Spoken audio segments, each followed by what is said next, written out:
everyone. You're welcome to the Total Education Show. School is not just about academic subjects alone. School is also about co-curricular activities. School is engagement with fun. Development of a child is 360, and that's why we have tagged this program Total Education Show.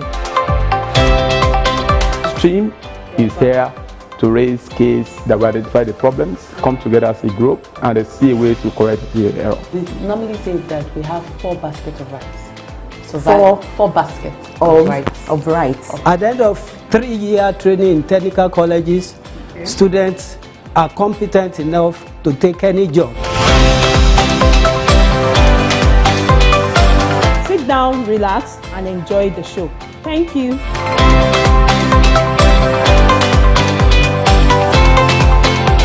Hello friends, hello everyone at home.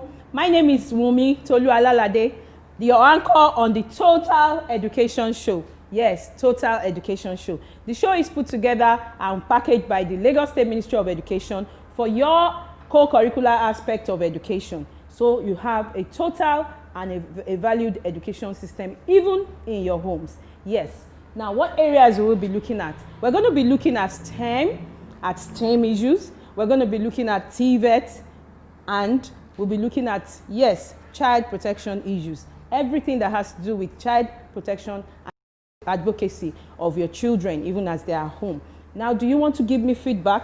Yes, I want to hear from you. You can send in your feedbacks to me on this WhatsApp number 081-26601-889. Yes, WhatsApp messages only on 081-26601-889. Yes, I'm waiting and I'm looking forward to hearing from you.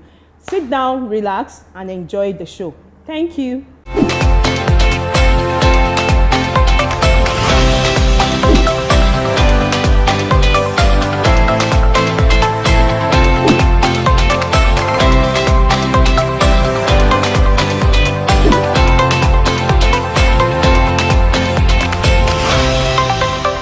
Good day, everyone. Welcome to this episode of the Total Education Show.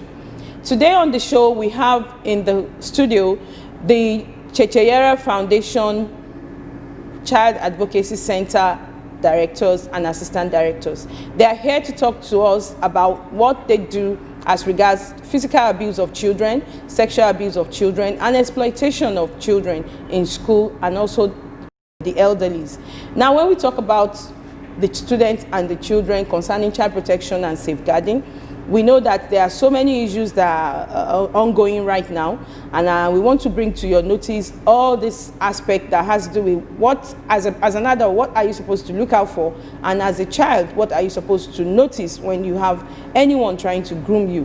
From the previous episodes with Adeni Revival, we were able to know about some different aspects of child protection, but today we'll be looking broadly and seeing case scenarios of children and adults that are like in their teens and in their 20s that have undergone or have been abused at one time or the other in their lives. We're going to see their story. They're going to share with us what they do in the Checheyera Foundation as a foundation supporting the Lagos State Ministry of Education in handling issues that has to do with child protection and safeguarding.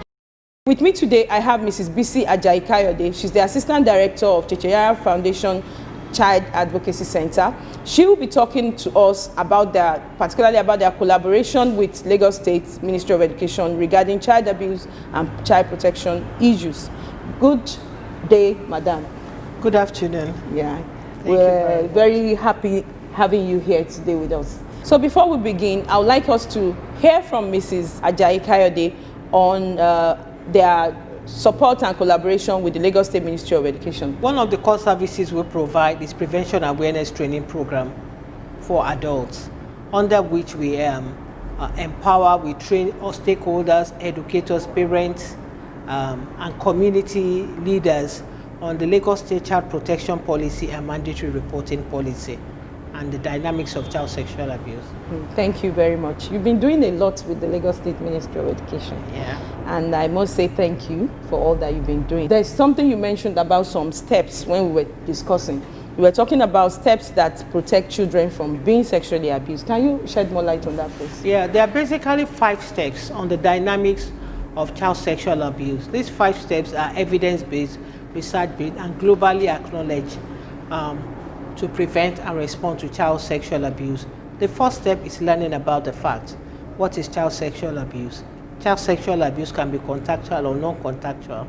It can be physical when you have direct access to the child, or online when you expose a child to pornography or the use of foul and profile languages to children. Another fact you must know that who are these pedophiles? Pedophiles are not necessarily strangers. 90% of people who abuse children are people known to the children and to the family, who have groomed their way to earn the trust and respect of the child, who have legal, regular, and easy access to the child. During this COVID-19 lockdown, there was an horrifying surge of cases of child sexual abuse because children are now isolated to their perpetrators. And then you should know about disclosures to this are part of the fact. A child can come and tell you directly or indirectly pretending to happen to another child because he or she is afraid, or accidentally. Then the second step you should know is that you should minimize the opportunity for abuse to occur. You don't leave children alone. Why? Not just physically. You may be there with your child is on the laptop, it's on YouTube, it's on the smartphone. Who is the child chatting with? And then you should establish body boundaries. Children perpetrate sexual abuse against each other. Don't just say, oh, they are playing alone in the field. Always ensure there is supervision, CCTV cameras are there, and always conduct background checks before you engage people who will have access to children. Even as educators, not just for their teaching staff, non-teaching staff, the cleaners, the artisans that come into the school compound who have contact with the children, make sure that there is a code of conduct in place after conducting the background checks to ascertain the safety of the children with the adults that come in contact with them. We believe at the Cheshire Foundation Child Advocacy Center, there is the responsibility of adults to protect children, not children to protect themselves. Sure. Then the third step is creating opportunity to discuss about it. Oftentimes, because of our cultural and religious background, the talk of sex education, child sexual abuse is shrouded in mysteries. No, you have to demystify it. The earlier you teach children about body boundaries, their body parts, their rights, that they have a right to say no, whether an adult, another child, or another thing wants to violate them, is very, very key. And then you have to believe the children. We live in a society that the best interest of the child is often sacrificed for the reputation of adults, the community, the family, or the religious background, which is contrary to the provisions of the Lagos State government child protection policies. All this needs to be revisited when we are enlightened and we are empowered. Then the fourth step is, what are the signs? How do you know if a child has been sexually abused? Most of us are used to the immediate signs. Maybe the child contracted HIV/AIDS, unwanted pregnancy, bleeding, bruises, lacerations. But there are long-term signs which are more destroying, that transcends into adulthood. Dropping of academic risk, withdrawal, depression, drug and alcohol use, risky lifestyle, dysfunctional sexual behavior, the use of vulgar language, and defiant oppositional behavior, rebellion, and criminal tendencies. That is why you see some children joining cult gangs in the universities, because they are trying to suppress the pain of being abused. Then the fifth one, which is very, very vital, the fifth step, is reacting responsibly. How do you react responsibly to disclosures of child sexual abuse? Or if you react not before it even occurs and you suspect this child is always with the father, is not happy, this 14-year-old girl lives in a one-room apartment on the same bed with the 52-year-old father, then you need to establish boundaries. You call for help, you call for professional help. You don't react vehemently, you don't contact the perpetrators, you reach out to child protection agencies. The Ministry of Education has a good plan in place in compliance with the Lagos State government child protection policy, which we need to adhere to. Then you need to know, and that's community resources, which will mean that who are the contacts, who do you call when there's child sexual abuse? You can call them, you can report to the Quality Assurance Office of Ministry of Education, call the Cheshire Foundation 0800 800 801. Thank you very much. Actually, we have the numbers passing and flashing on the screen. Right now we want to go on a break, and we want to check out Alexander's story, because you mentioned that some rebellious actions and some exposures that children can have to abuse. We'll go on a break right now, and we'll be back at the end of this. Don't go anywhere.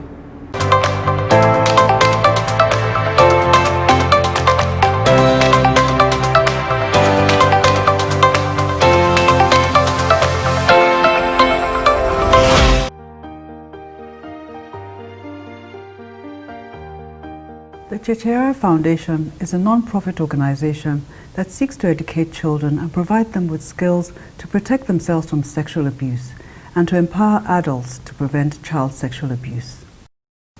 Our vision is to create a safe childhood for every Nigerian child, free from sexual abuse and with easy access to care, information, protection and emergency intervention. Our ultimate objective is to end child sexual abuse. In this video, you will have an insight as to what some survivors have gone through. These are real stories told in the words of the survivors of child sexual abuse. Nothing has been changed, and they may be disturbing to some of you. If you're a survivor, we hope that this video will encourage you and empower you. The characters in the following stories are portrayed by actors to maintain confidentiality. My name is Alexander Oderi. I am the second child in the family of 6. I had a wonderful childhood. I was a loved child, being the only son. I had 3 wonderful sisters. I am quite close with my eldest sister. There was actually nothing I could not discuss with her. She would patiently respond to any of my questions relating to girls and sex to the best of her abilities, and I would respond to her questions relating to boys and their anatomies. I could not discuss with my mother things relating to sex and girls. My mother was quite edgy when it came to such discussions. Bye-bye, Mom.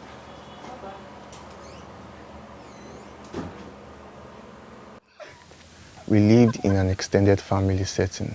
My paternal uncle had a block of 4 flats. He allowed his 2 younger brothers, my father and my other uncle, occupy 2 flats, while he and his family occupied the other 2 flats. My uncle had 2 wives, Auntie Chisom and Auntie Julie. He had to marry Auntie Julie because Auntie Chisom had no child. Of the 2 flats occupied by my uncle, Auntie Chisom lived in one and Auntie Julie lived in the other.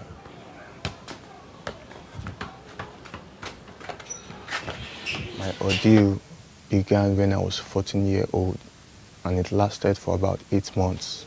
I am not being vain. At 14, I was quite tall and handsome. Yeah, sorry, my bad. Yeah.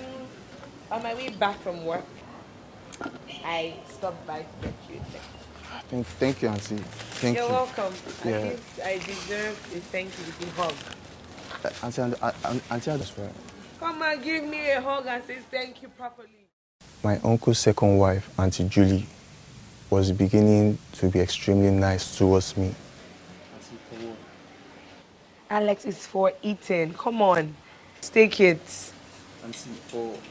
For eating. Nobody felt her behavior was strange. Her 2 children, aged 9 and 11, were in the boarding school. I was really confused at her gesture. My elder sister was in the university at this point in time. I knew I could discuss these issues with her without being embarrassed, but there was no mobile telecommunication at that time. I was not ready to document this incident by writing a letter to my sister. My mother, I felt her response in handling these issues would further embarrass me because we had never discussed anything relating to sex. 6. Oh yeah, play. Play now. What's the problem? Okay, yes. Sorry. For 1. Hey. One day, while Auntie Julie and my mother were outside, Quickly come. she asked me to get her bag from her flat. Mama, I'm winning though. Hi baby, how are you? I'm fine, ma. I went to her house, but couldn't find it.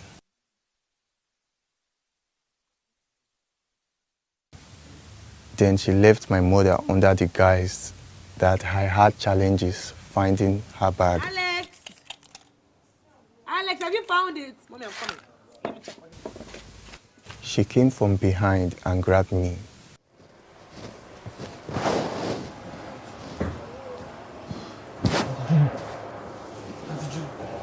Auntie Julie, wait, Auntie Julie. Touching me intimately. I was dumbfounded. Then I ran out of her flat as fast as my legs could carry me. I avoided her, never allowing an opportunity for the two of us to be alone. On this particular day, there was nobody in the compound. Auntie Julie invited me to her house. She said she needed to apologize for her actions. At first, she was apologetic. She explained that my uncle's attitude towards her made her behave the way she did. She said my uncle deliberately stabbed her of sex and maltreated her. She said she is human and that she has needs that have to be met. Then she put her hand over my shoulder and begged me to help her satisfy her needs. Apparently, she was not sorry. At every opportunity, Auntie Julie would brush her hand against my penis and she would apologize, saying it was a mistake. I never trusted anyone for a long time. It affected my relationship with women.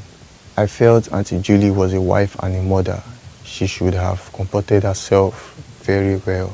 I often wonder till date if there were any other victims before or after. After my mom suspected what was going on, she took conscious effort and ensured that I was never alone with Auntie Julie. Auntie Julie noticed this and took caution. Now that I am older, I know her attempt at explaining things to me was just to make me feel sorry for her and justify my sleeping with her when I eventually did.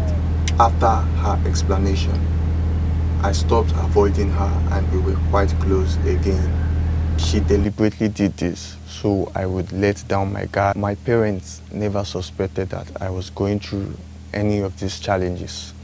My mother was comfortable leaving me with Auntie Julie. On this particular night, I was left in care of Auntie Julie, pending the time my father would arrive from work. Immediately my mother left, Auntie Julie went into her bedroom and came out wearing a see-through negligee. She was naked underneath. I was really confused. I ran out of her flat and I had to wait outside our flat for my father. I never disclosed to my father the real reason why I was outside our flat waiting for him. Today, I want each of you to make a commitment to one action that you would take to prevent child sexual abuse. And by next week, add 3 more actions. Thank you so much for taking an active step towards protecting our children.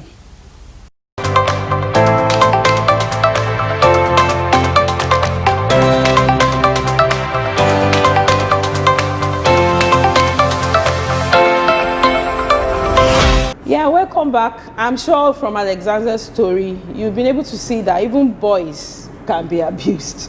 It's not only females or girls that experience issues that has to do with physical abuse and all that. And we have a whole lot of you out there that are going through the same experience. Feel free to call the numbers that you're seeing on your screen and get in touch with either the Ciceriera Foundation, the Lagos State Ministry of Education. We have a whole lot of numbers that you can reach out to.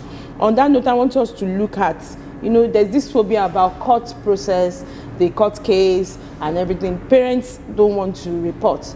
Can you just enlighten us on whether it will be worse for a child to go to court or the sexual abuse experience? Which one is worse? Going from one child protection agency relaying the abuse to the doctor, to the social worker, to the police can be traumatic.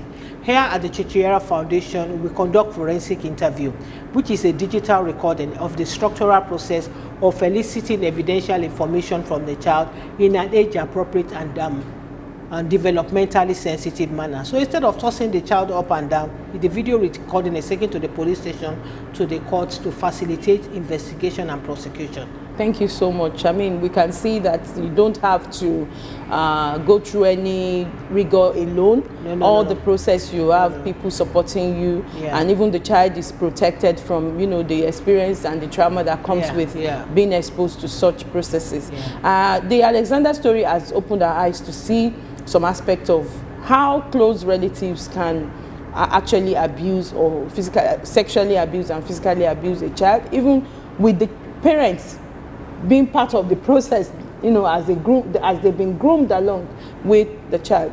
I want us to watch just this short clip as we go on the show.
It's been such an interesting show, learning more about child protection issues as regards our children as they are home right now.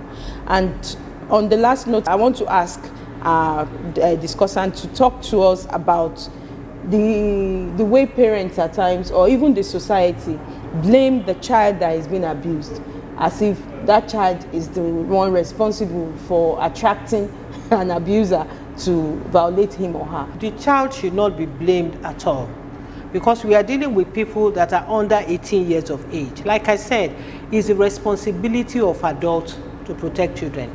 And there's no way a child can give his or her consent to a sexual activity because he's not yet mentally developed for that.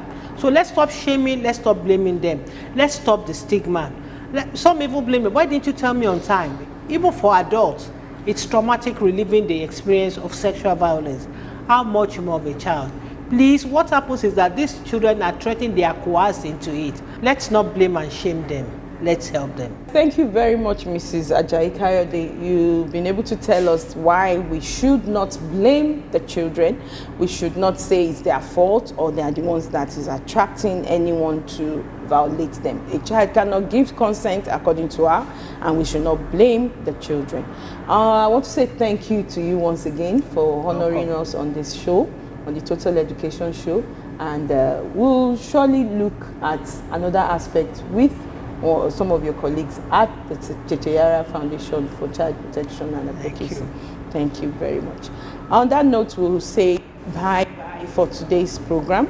However, before we conclude, I would like to say thank you to the Governor of Lagos State, Mr. Babajide Olushola Sanwo-Olu, for his support and for believing in us in the Ministry of Education and allowing us to meet the needs of our students and the all stakeholders of education, as we have some of our students at home due to the pandemic. And I also want to thank the Honorable Commissioner for Education, who in our own benevolence has done so much and has influenced our team to be able to churn out programs continuously, academically, and also on these other aspects of learning that we call co-curricular and also TVET particularly. I would like to say thank you to the Permanent Secretary, Lagos State Ministry of Education, the Director General Permanent Secretaries from Education District 1 to District 6 for their support for ensuring that this program continues, and as well all the directors and entire staff of the Lagos State Ministry of Education. Also, not forgetting the Co-Creation Hub for giving us the opportunity to package and bring this program to your view. We also want to thank the TV channels that has given us the opportunity to hear these programs so that we can be able to have these conversations weekly and almost daily on your screen as you watch us and learn from every aspect and every focus area of the Total Education Show. On that note, I want to say bye, and I remain your anchor, Wunmi Tolu Alalade. Bye. See you next time. Bye.